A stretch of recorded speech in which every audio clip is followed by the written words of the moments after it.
இயேசு நாமமதை வாழ்நாள் முழுவதும் வாழ்த்திடுவோம். வானவர் கிறிஸ்து இயேசு நாமமதை வாழ்நாள் முழுவதும் வாழ்த்திடுவோம். வருகையில் அவரோடு இணைந்து என்று, வருகையில் அவரோடு இணைந்து என்று வணங்குவோம், வாழ்த்துவோம், போற்றிடுவோம்.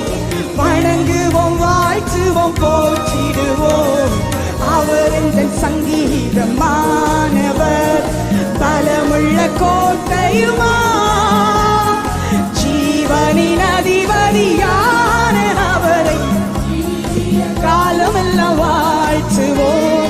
ஜீவனின் அதிபதியான அவரை துதிகளின் மத்தியில்